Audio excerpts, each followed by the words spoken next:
Assalamualaikum warahmatullahi wabarakatuh.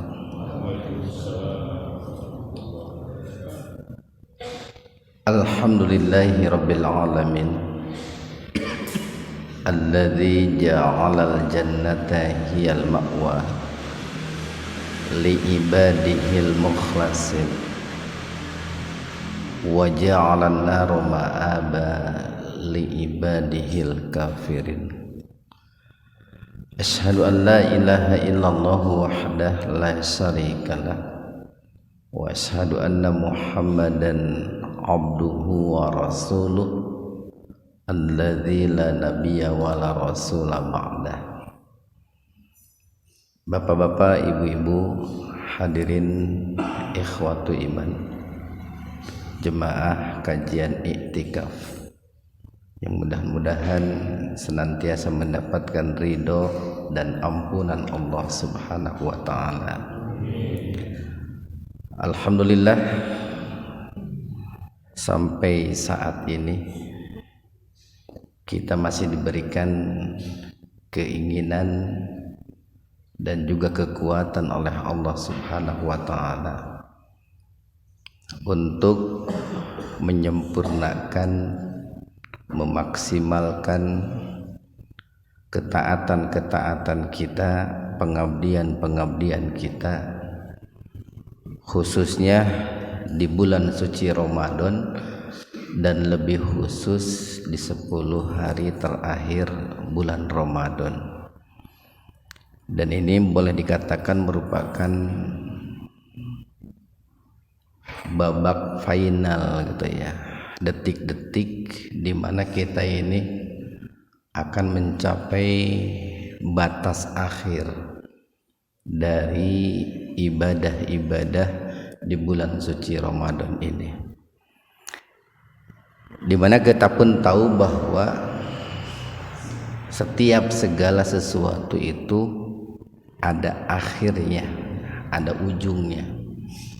Bicara hari itu pun ada penghujung hari ya. Bicara bulan ada penghujung bulan. Bicara tahun ada penghujung tahun. Maka tepatlah kalau Rasulullah SAW beliau itu bersabda, innamal a'malu bi khawatimiha. Sesungguhnya amal perbuatan seseorang itu tergantung penutupnya gitu, tergantung akhirnya atau ujungnya gitu. Jadi sebetulnya yang menentukan bagaimana langkah seseorang ke depannya itu adalah khawatimnya gitu, penghujungnya. Orang yang hidup di dunia, yang menentukan apakah dia berikutnya bahagia atau celaka, itu adalah khawatimnya, ujungnya ketika dia sakaratul maut. Orang di dalam menjalani kehidupan sehari-hari itu pun sangat ditentukan oleh khawatimnya. Orang ketika menjalankan ibadah saum di bulan Ramadan itu pun sangat ditentukan oleh khawatimnya gitu. Cuman terkadang orang itu kurang begitu menyadari akan betapa pentingnya penghujung dari yang namanya amal ibadah. Padahal kan kita tahu bahwa kemenangan itu ditentukan oleh pertandingan terakhir kan.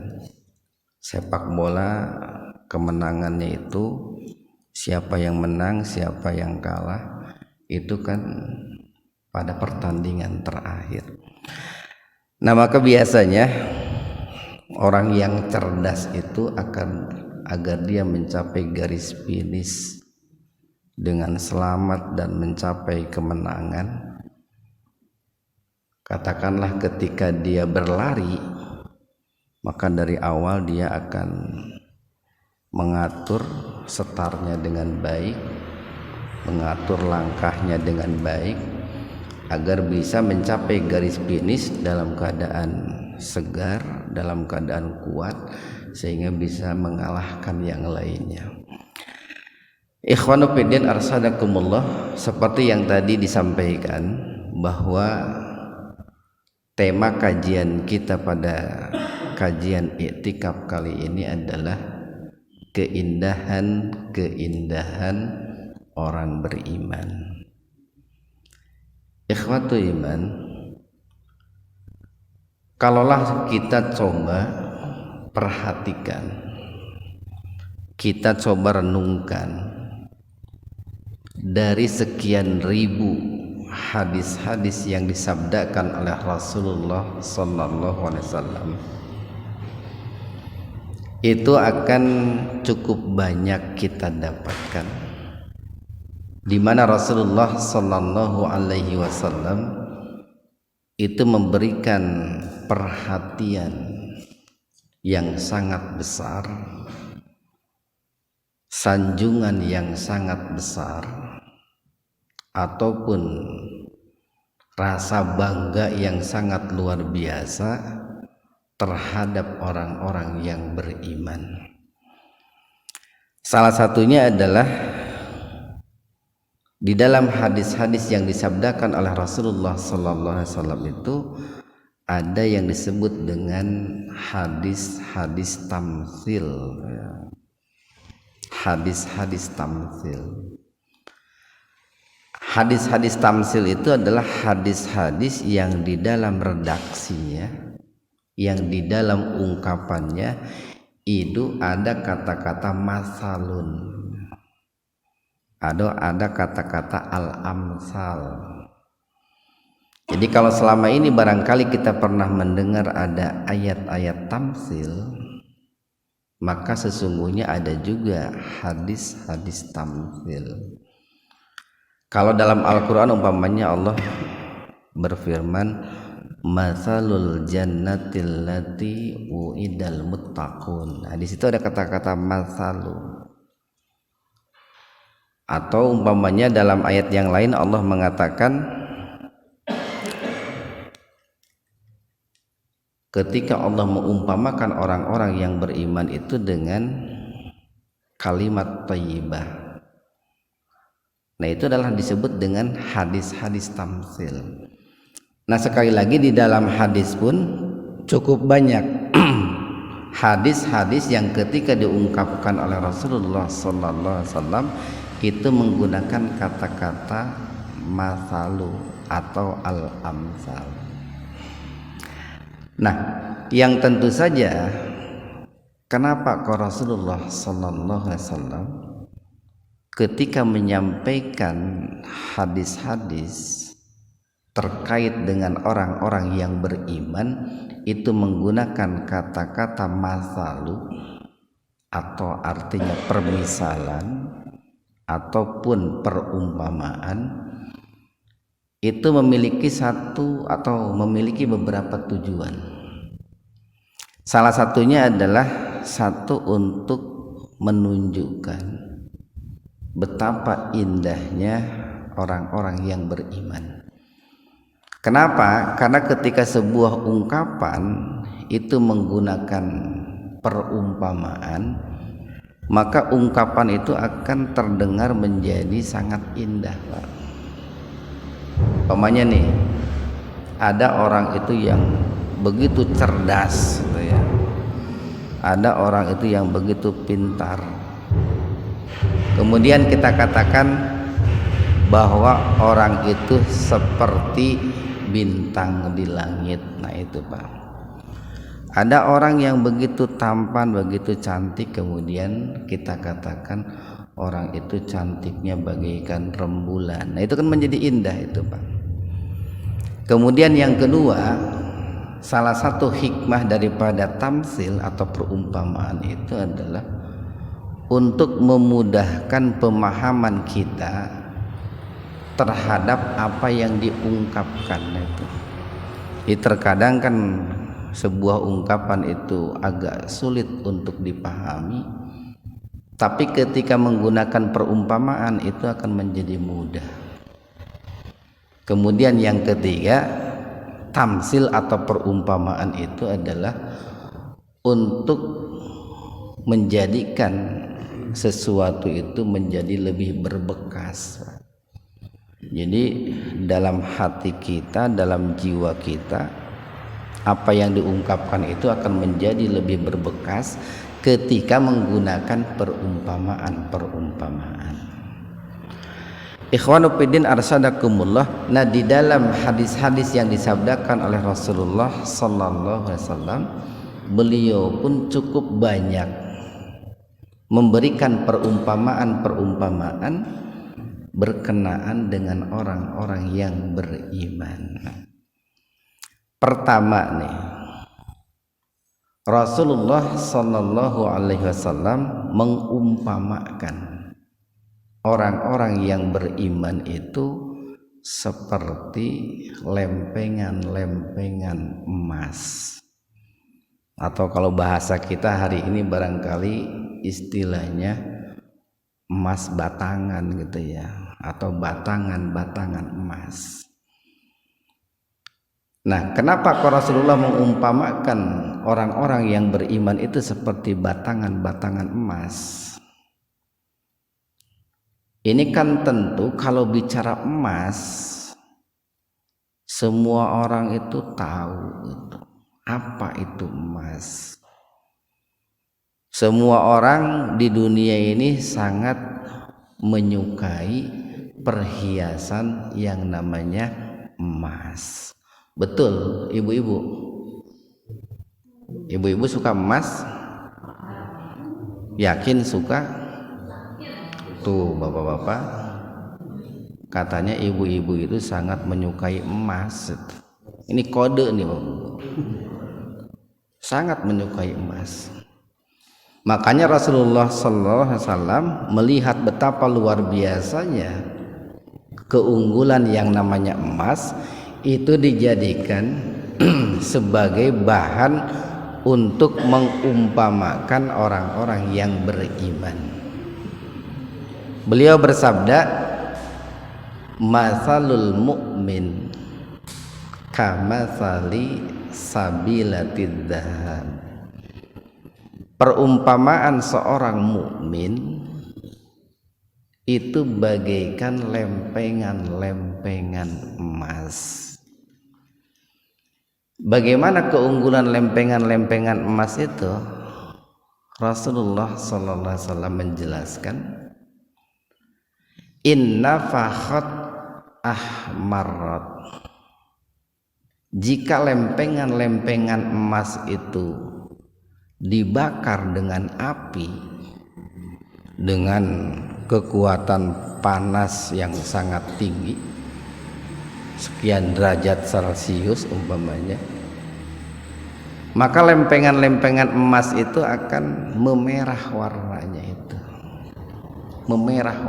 itu. Tetapi luar biasanya, wa in wazanat lam tangkus. Setelah emas itu dingin kembali, kemudian ditimbang, kadarnya itu tidak akan berkurang gitu. Timbangannya itu tidak akan berkurang. Itulah keunggulan emas itu. Dan barangkali akan berbeda dengan benda-benda yang lain. Mungkin kita menimbang kayu 10 kilo gitu ya. Kita timbang kayu 10 kilo, kemudian kita bakar.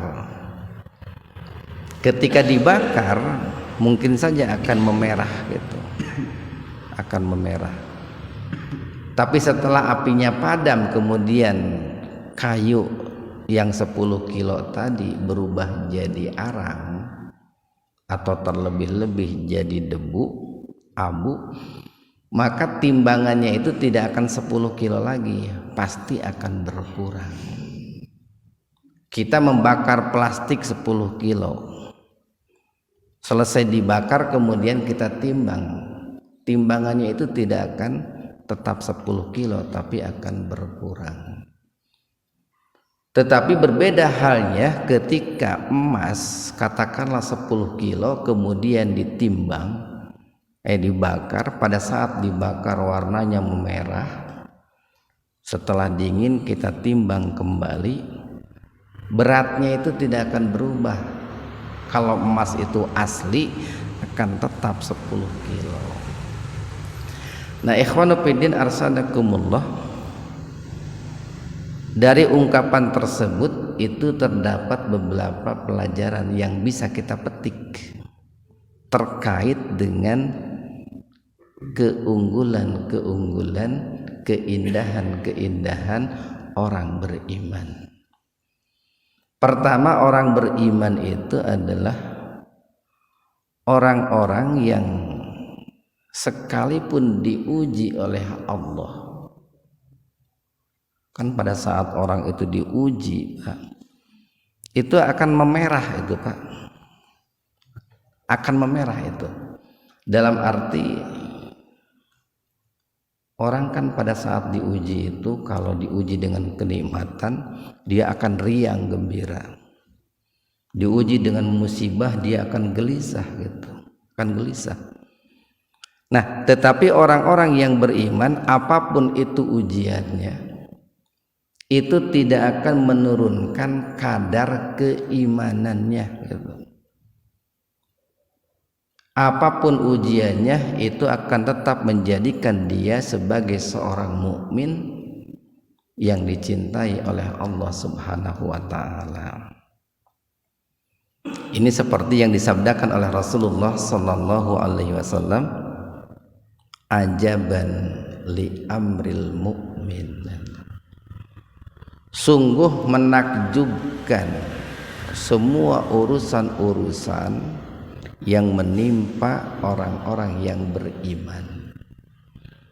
In asabathu khaira syakaro. Kalau dia diuji dengan kenikmatan-kenikmatan, dia bersyukur. Wa in asabathu syarra sabaro. Tapi ketika dia diuji oleh Allah dengan berbagai macam musibah, dia pun tetap bersyukur. Diuji dengan kenikmatan baik untuk dirinya, diuji dengan musibah juga baik untuk dirinya. Itulah orang-orang yang beriman. Ikhwanu fiddin arsadakumullah. Di dalam Al-Quran Allah mengabadikan dua sosok yang sangat luar biasa dengan dua bentuk ujian yang berbeda, tetapi endingnya sama itu, Pak. Pertama, Allah menampilkan sosok Nabi Sulaiman alaihi salam. Diuji dengan apa tah Bapak Ibu? Nabi Sulaiman diuji dengan berbagai kenikmatan itu. Beliau dilihat dari sisi harta, itu orang yang paling kaya, tidak akan pernah ada di dunia ini yang kekayaannya melebihi Nabi Sulaiman. Beliau diuji dengan kekuasaan. Beliau seorang raja yang kekuasaannya tidak akan ada yang melebihi Nabi Sulaiman. Beliau diuji oleh Allah dengan ilmu yang luar biasanya. Ilmu dimiliki oleh Nabi Sulaiman itu boleh dikatakan tidak ada yang menandingi itu. Tetapi Nabi Sulaiman tetap bersyukur dengan kenikmatan-kenikmatan yang Allah berikan. Kemudian yang kedua adalah Nabi Ayub alaihi salam. Itu diuji dengan ujian yang sebaliknya. Beliau diuji dengan katakanlah musibah-musibah yang sangat berat. Beliau diuji di mana fisiknya itu ditimpa penyakit kulit yang begitu berat. harta kekayaannya pun habis, seluruhnya terbakar. Anak-anak keturunannya pun diuji, semuanya meninggal. Tetapi beliau menyikapi semua itu dengan penuh kesabaran. Dulu pernah saya sampaikan sebetulnya satu tema, bersyukur seperti syukurnya Nabi Sulaiman dan bersabar seperti sabarnya Nabi Ayub alaihi salam. Nah, sekalipun dua sosok Nabi ini ujiannya berbeda, tetapi mereka menyikapinya dengan penuh syukur dan dengan penuh kesabaran, sehingga endingnya sama, menjadi orang-orang yang sangat dicintai oleh Allah Subhanahu wa ta'ala.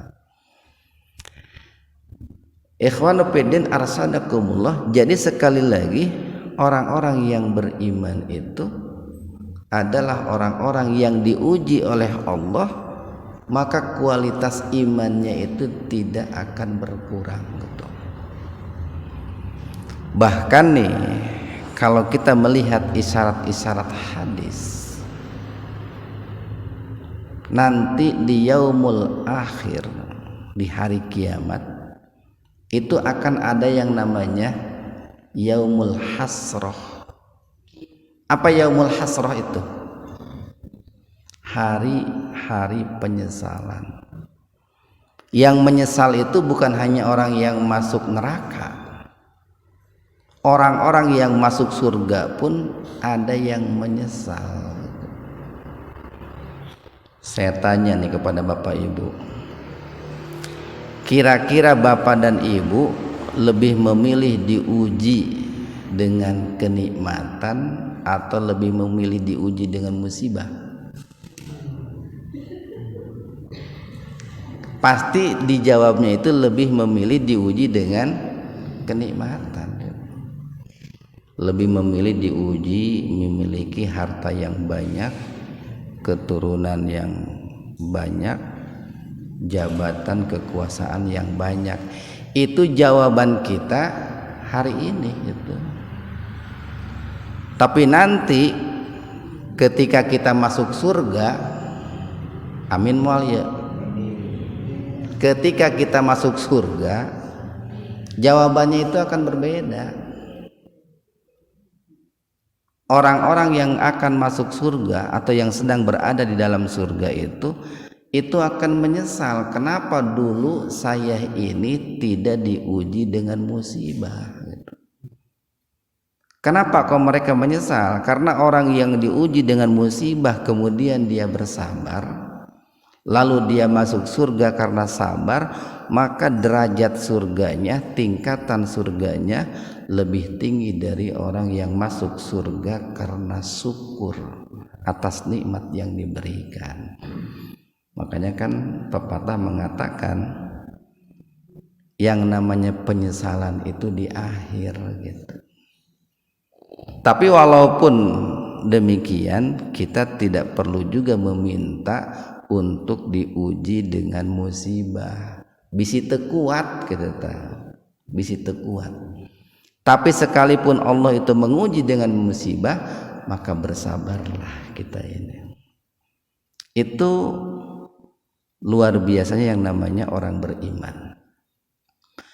Kemudian kenapa Rasulullah mengumpamakan orang beriman itu bagaikan emas? Itu menggambarkan bahwa orang yang beriman itu adalah orang yang mampu mewarnai, bukan diwarnai. Orang beriman itu memiliki daya untuk mempengaruhi, bukan dipengaruhi.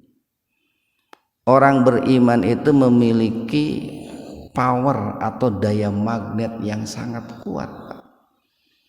Coba saja Pak nih, yang namanya emas sekalipun berada dalam tumpukan lumpur, yang namanya emas kan tetap saja dia akan memancarkan sinarnya. Dia akan tetap saja bernilai, dia akan tetap saja berharga. Bahkan nih umpamanya nih di GBI ada semacam perlombaan, siapa yang berani masuk ke dalam kolam yang airnya kotor, bau gitu. Tapi di dalam kolam itu ada emas 10 kilo. Kira-kira ada yang berani nggak Pak? Berani tuh. Sekalipun air itu comberan gitu ya, banyak kotorannya, tapi kalau di dalamnya ada emas 10 kilo dan siapa yang berani silahkan bawa emas itu, pasti pemboro-boro itu Pak. Nah itulah besarnya daya tarik, daya magnet yang namanya emas. Begitu pula orang-orang beriman seperti itu. Dia akan memiliki daya magnet, daya tarik yang sangat luar biasa bagi orang-orang yang ada di sekitarnya. Karena memang orang-orang beriman itu menarik gitu. Orang-orang beriman itu indah. Permisalan yang kedua, Rasulullah sallallahu alaihi wasallam mengumpamakan orang-orang yang beriman itu tanaman itu. Tanaman. Dan kalau kita bicara tanaman, yang tergambar itu kan kecil ya.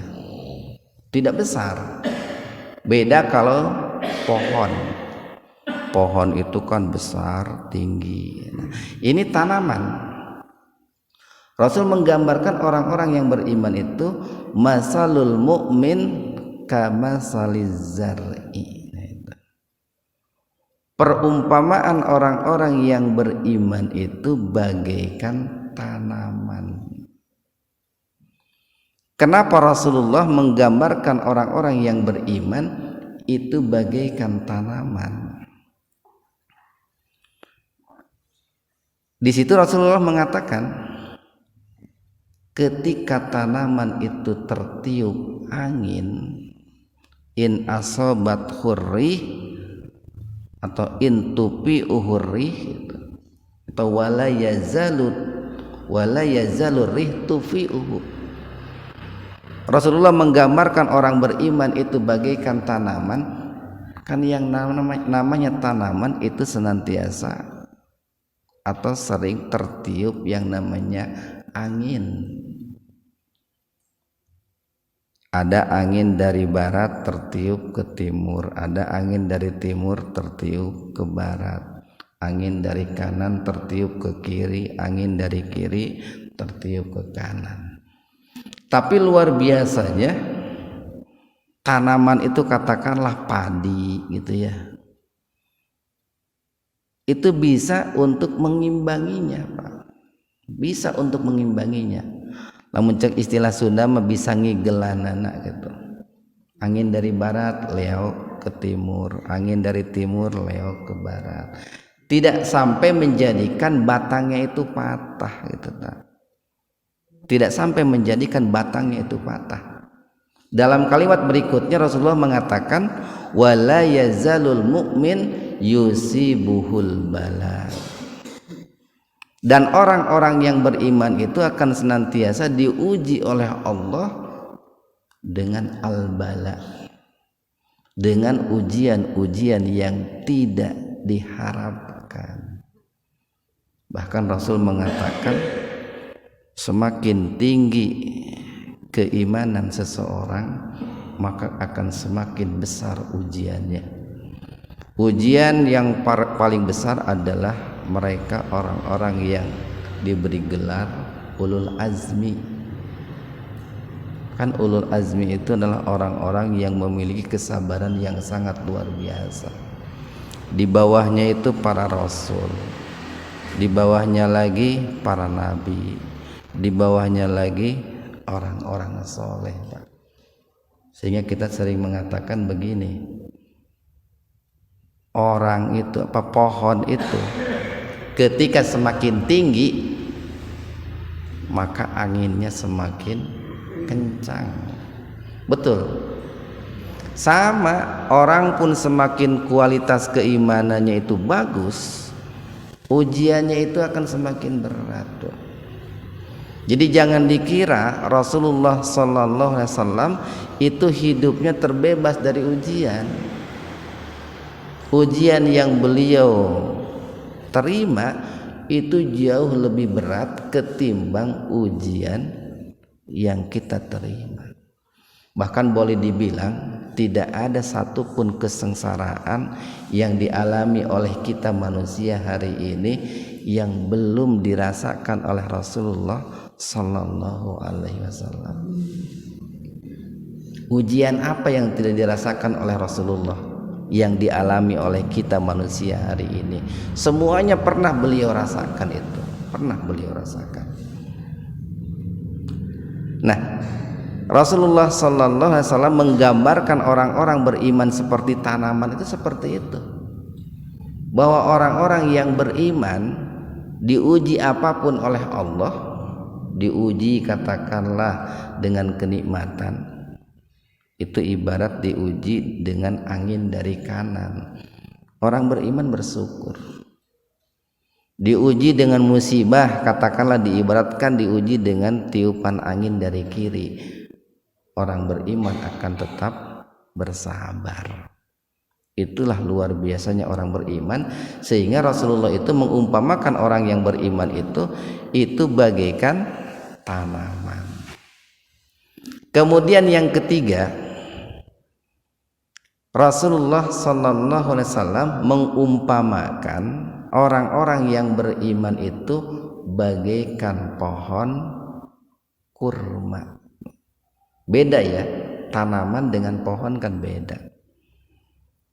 Dalam hadisnya Rasulullah sallallahu alaihi wasallam bersabda, "Masalul mu'min kama salin nakhlah." Pakai kho ini. Perumpamaan orang-orang yang beriman itu bagaikan pohon kurma. Perhatian Rasulullah kepada pohon kurma sangat luar biasa itu. Dalam suatu hadis dikatakan, suatu ketika Rasulullah sallallahu alaihi wasallam itu bertanya kepada para sahabatnya, "Tahukah kalian pohon apakah yang menyerupai atau yang menggambarkan tentang karakter orang-orang yang beriman?" Pada saat itu para sahabat banyak yang tidak bisa menjawab. Ada yang menjawabnya itu pohon tin, ya Rasulullah. Bukan. Pohon zaitun, ya Rasulullah. Bukan. Pada saat itu ada seorang sahabat yang namanya Ibnu Umar. Beliau masih kecil itu, masih usia kanak-kanak, tetapi pola pikirnya sudah dewasa. Sabaliknya jeung bangsa urang ayeuna nya. Kalau hari ini banyak orang yang sudah aki-aki tapi pola pikirnya siga budak leutik. Dulu Ibnu Umar itu masih anak-anak tetapi cara pandangnya itu sudah dewasa. Sehingga Ibnu Umar itu selalu mengikuti ayahnya. Siapa ayahnya? Ayahnya itu Umar bin Khattab. Jadi kalau Umar bin Khattab itu ke masjid, beliau ikut. Ayahnya Umar bin Khattab datang ke majlis taklim Rasulullah, Ibnu Umar pun ikut. Nah, dalam hati Ibnu Umar, beliau tahu pohon apa yang dimaksud oleh Rasulullah sallallahu alaihi wasallam. Dan itu beliau ceritakan ketika beliau itu berada dalam perjalanan pulang. Ya, wahai ayahku, sebetulnya saya tahu pohon yang dimaksud oleh Rasulullah itu. Ayahnya berkata, "Lantas kenapa kamu enggak menjawab, Nak? Kalau kamu tahu pohon yang dimaksud oleh Rasulullah." Seandainya engkau menjawab, ayah sangat bangga terhadap dirimu itu. Apa jawab Ibnu Umar? "Wahai ayah, saya enggak enak gitu. Karena di majlis tadi ada sahabat-sahabat senior. Ada Abu Bakar, ada Utsman, ada Ali. Jadi sebagai bentuk tawadunya Ibnu Umar itu tidak menjawab padahal sebetulnya tahu. Nah, pohon apakah itu? Pohon nakhlah, pohon kurma. Makanya Rasulullah mengatakan inna minas sajari sajaratun. Sesungguhnya di antara pohon itu ada satu pohon yang menggambarkan karakter ciri-ciri orang yang beriman. Itu adalah pohon nakhlah, pohon kurma. Apa keunggulan pohon kurma itu? Pertama nih, asluha sabitun. Akarnya itu menghujam ke dalam tanah. Akarnya itu menghujam ke dalam tanah. Ini menggambarkan seorang mukmin yang memiliki keyakinan yang teguh, pondasi akidah yang kokoh.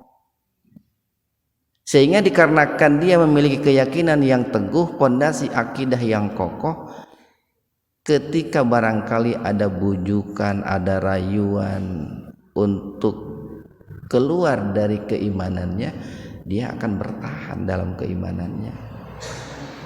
Ketika barangkali ada banjir, ada badai menerjang dirinya, dia akan tetap kokoh dalam keimanan karena memiliki prinsip keyakinan yang kuat.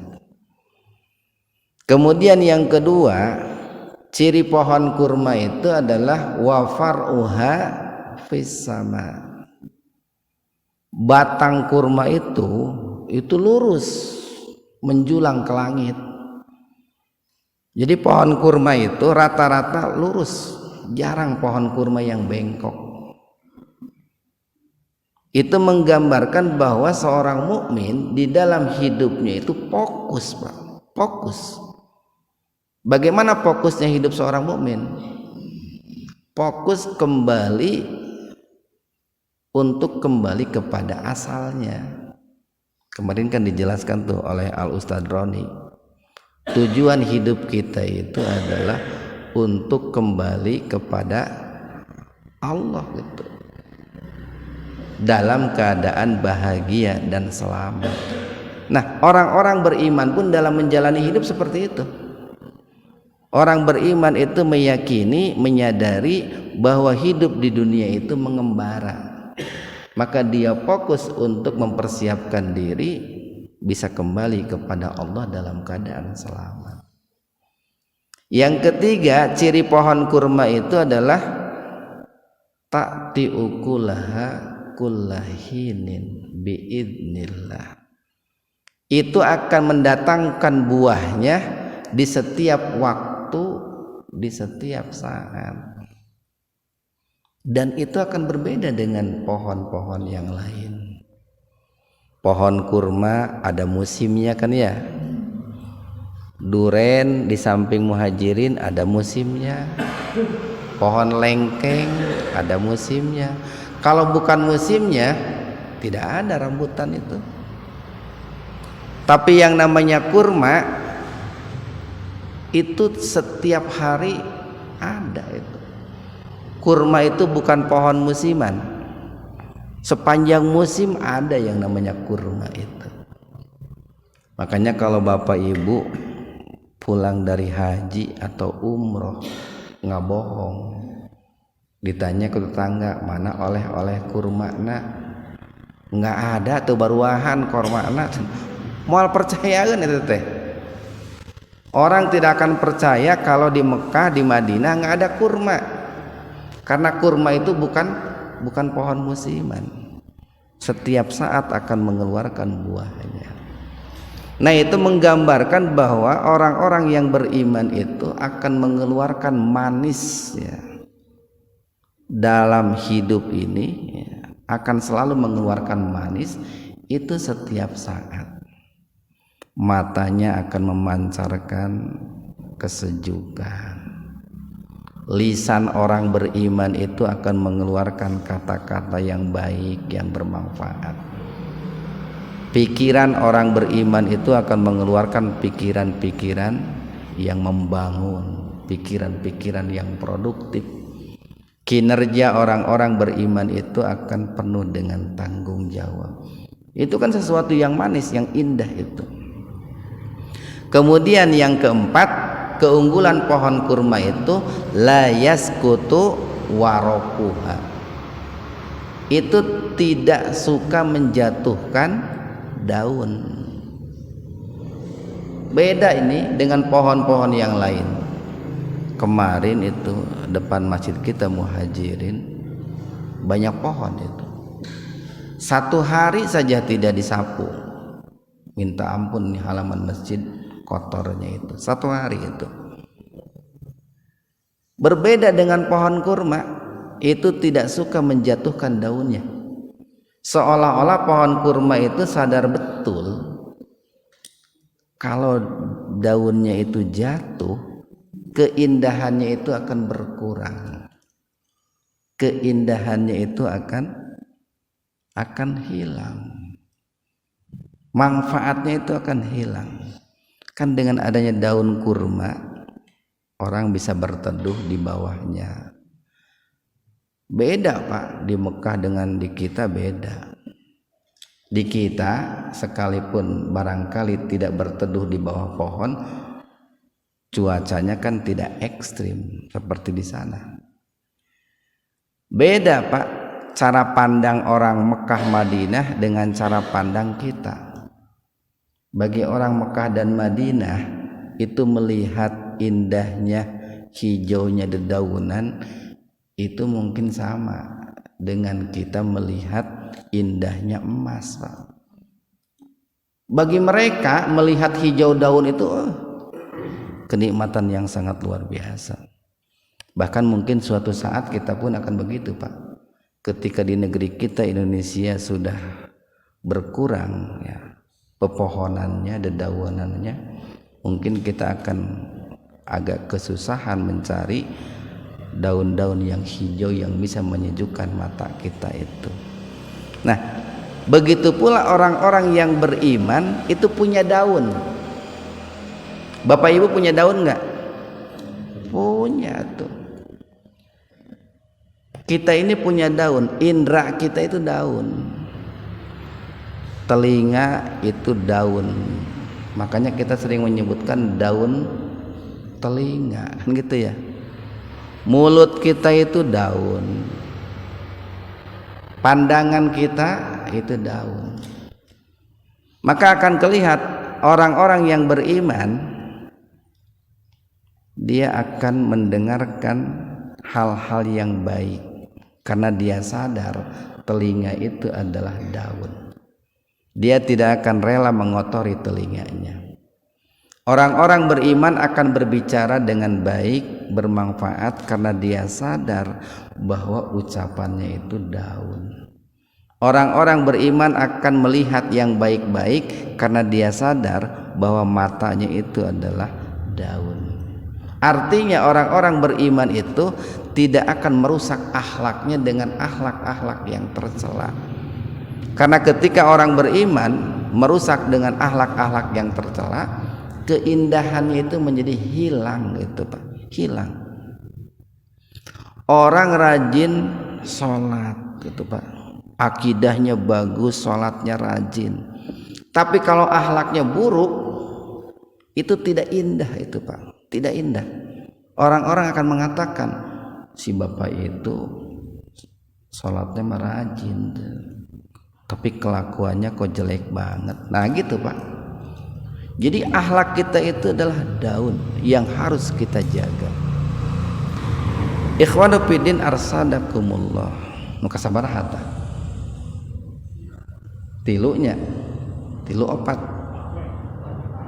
Udah keempat ya. Kemudian yang kelima, Rasulullah sallallahu alaihi wasallam mengumpamakan orang-orang yang beriman itu seperti nahlah. Yang tadi nahlah pakai kho, yang ini nahlah pakai ha. Apa nahlah itu? Beda sedikit ya, nahlah dengan nahlah. Nahlah itu lebah. surat An-Nahl gitu ya, surat lebah itu. Rasul mengatakan begini, masalul mu'min kamasalin nahlah.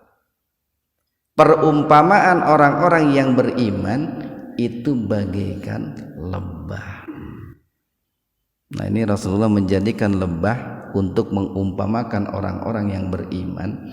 Itu menunjukkan bahwa lebah itu termasuk binatang yang sangat istimewa.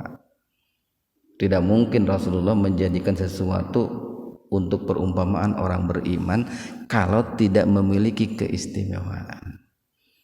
Apa keistimewaan lebah itu? Rasul mengatakan, idza akalat thayyiba itu. Apabila lebah itu makan, maka yang dimakannya itu adalah yang thayyib, yang baik. Jadi selektif betul lebah ketika mencari makan. Lebah itu tidak ceroboh dalam mencari makan.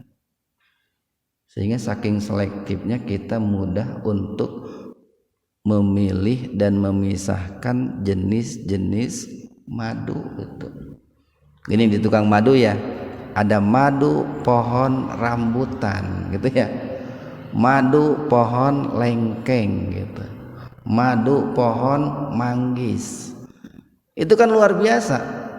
Jadi si lebah itu kalau dia sudah berniat untuk mengumpulkan madu dari pohon lengkeng, itu dari lengkeng semuanya, nggak dicampur.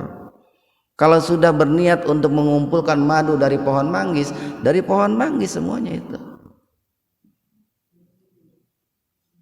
Nah, orang-orang beriman pun seperti itu. Ketika dia mencari makan, dia akan betul-betul selektif dari mana makanan itu didapat. Dia akan memperhatikan betul bukan hanya halalnya tapi thayyibnya. Bahkan bisa dipastikan orang beriman itu yang dimakannya itu pasti yang halal. Makanya kalau kita melihat nih surat Al-Baqarah 168 dengan 172 itu sedikit berbeda itu. Dua-duanya bicara makan. 168 itu bicara manusia. 172 bicara orang-orang beriman. Di situ Allah berfirman, ya ayyuhan nasu kulu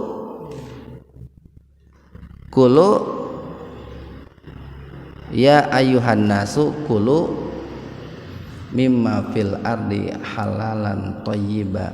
Wahai manusia, makanlah oleh kalian dari apa yang ada di bumi itu yang halal dan yang thayyib. Disebutkan kata halalnya itu ketika Allah menganjurkan makan, mempersilahkan makan kepada manusia. Tapi berbeda halnya ketika Allah mempersilahkan kepada orang-orang beriman untuk makan. Ya ayyuhalladzina amanu kulu min thayyibati ma razaqnakum. Di situ Allah tidak mencantumkan kata halal ketika mempersilahkan orang beriman untuk makan. Kenapa? Karena orang beriman itu pasti yang dimakannya itu yang halal. Tidak mungkin orang beriman memakan yang tidak halal. Tetapi Allah mengingatkan orang beriman untuk memakan yang thayyib. Ada dua penafsiran ulama terkait kata thayyib. Ada yang menafsirkan thayyib itu adalah makanan yang halal dan baik. Banyak makanan yang halal tapi belum tentu baik untuk tubuh kita, terutama bagi bapak ibu yang usianya sudah matang gitu ya. Menurut dokter tidak boleh bapak ibu makan ini, tidak boleh makan ini, tidak boleh makan ini. Halal sih halal, tapi dampak kepada tubuh tidak thayyib. Diingatkan oleh Al-Quran jangan gitu. Terlebih-lebih bagi orang yang barangkali punya penyakit tertentu, nggak boleh ini, nggak boleh ini. Sekalipun halal tetapi tidak baik. Ada juga yang menafsirkan thayyib itu adalah makanan yang halal yang didapat dengan cara yang Kenapa? Karena makanan yang halal jika tidak didapat dengan cara yang baik itu akan berubah hukumnya menjadi haram. Beras itu halal, tapi kalau didapat dengan mencuri jadi haram. Pakaian itu asalnya mubah, boleh dipakai, tapi kalau uang yang digunakan untuk beli pakaian itu hasil mencuri jadi haram. Maka diingatkan oleh Allah, thayyib. Ikhwanu fiddin arsadakumullah. Kemudian ciri yang kedua yang namanya lebah itu kata Rasulullah, ida wadoat thayyiba. Jika lebah itu mengeluarkan sesuatu dari perutnya, maka yang dikeluarkan itu yang bermanfaat, yang baik-baik. Tidak ada satupun dalam penelitian yang dikeluarkan lebah itu yang tidak bermanfaat. Madunya bermanfaat. Apalagi yang dikeluarkan oleh lebah itu? Kolagen ini ya. Kolagen itu kan suka dijadikan sebagai bahan kecantikan. Itu bermanfaat. Bahkan sengatannya pun, sengatan lebah dalam kadar tertentu itu bermanfaat. Sengatan lebah itu kan bisa menyembuhkan kalau dalam batas-batas tertentu. Makanya kan ada pengobatan lebah gitu. Pengobatan dengan cara disengat lebah. Karena memang bisa menyembuhkan itu. Nah, orang-orang yang beriman pun itu akan seperti itu. Yang keluar dari orang beriman, ucapan, perkataan yang keluar dari orang beriman itu adalah ucapan-ucapan yang baik, yang bermanfaat. Masih ingat tausiah Paroni kemarin?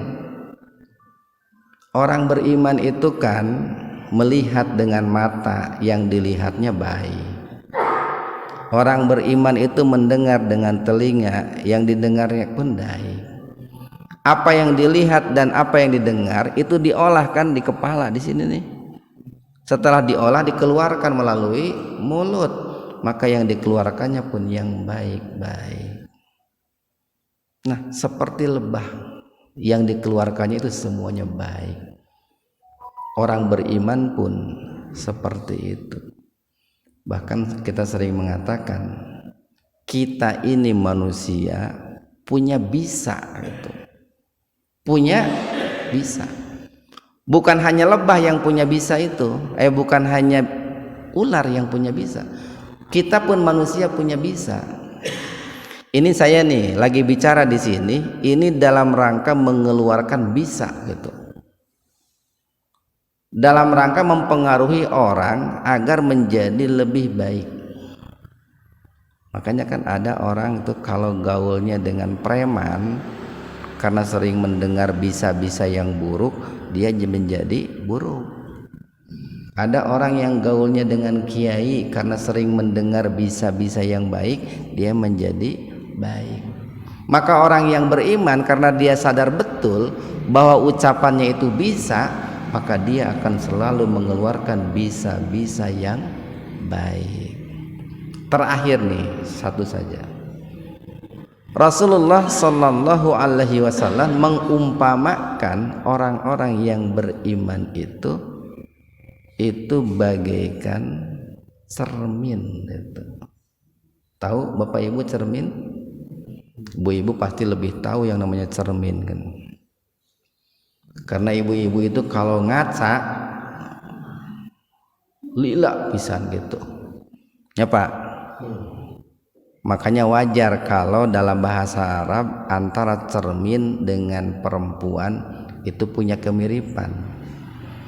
Cermin itu bahasa Arabnya mir'ah, kalau perempuan mar'ah, dibalik mimnya itu mir'ah mar'ah itu. Rasul mengatakan masalul mu'min kamasalil mir'ah. Perumpamaan orang-orang yang beriman itu bagaikan cermin itu. sok ngaca tara Pak, kudu ngaca bapak-bapak walaupun laki-laki gitu.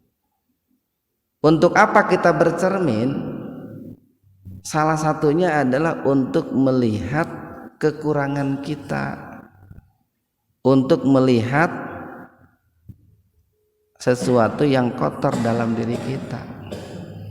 Kan ada cerita begini, ada orang pagi-pagi makan sambal, saking nikmatnya dia makan, tanpa sengaja sambal itu menempel satu tetes di ujung hidungnya itu.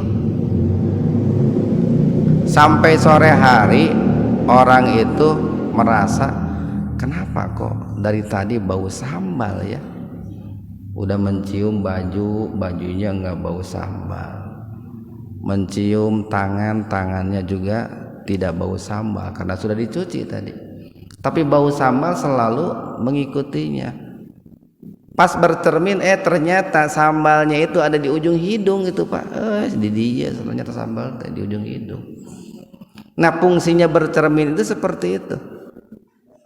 Nah, Rasul mengatakan dalam kalimat berikutnya, kenapa Rasulullah mengumpamakan orang yang beriman itu bagaikan cermin? Idza ra'a aiban fi akhihi aslahahu. Ketika dia melihat aib yang ada pada dirinya, pada saudaranya, pada sahabatnya, pada sesama orang-orang beriman, maka dia akan memperbaikinya. Jadi tidak menjadikan aib saudaranya sebagai bahan untuk menggibah, tidak menjadikan aib yang ada pada saudaranya itu di blow up, disebarluaskan, tetapi dia akan memperbaiki aib yang ada pada saudaranya itu. Barangkali dia akan menasehati, dia akan mengingatkan, atau mungkin dia akan memaklumi. Jadi ketika kita melihat saudara kita berbuat salah nih, jangan dulu menjatuhkan.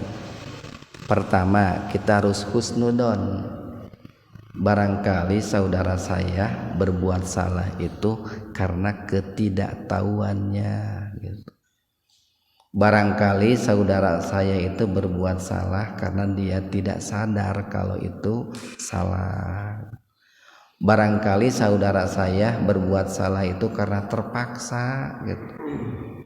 Barangkali saudara saya itu berbuat salah karena adanya ancaman gitu Pak. Kita harus husnudzon itu. Jangan dulu kita cepat-cepat memvonis dengan vonis yang berlebihan. Ikhwanu fiddin arsadakumullah, sebetulnya masih banyak ya perumpamaan-perumpamaan untuk orang-orang yang beriman yang disabdakan oleh Rasulullah sallallahu alaihi wasallam dalam hadisnya. Tetapi karena waktu kita sudah lewat, ya kita cukupkan sekian apa yang disabdakan oleh Rasulullah mengenai perumpamaan orang-orang yang beriman. Alhamdulillahirabbil alamin, hamdan syakirin, hamdan yuafi ni'amahu wa yukafi mazidah. Ya Rabbana lakal hamdu kama yanbaghi li jalali wajhikal karim wa adimi sultani. Rabbana la tuzigh qulubana ba'da idh hadaitana wa hab lana min ladunka rahmah innaka antal wahhab.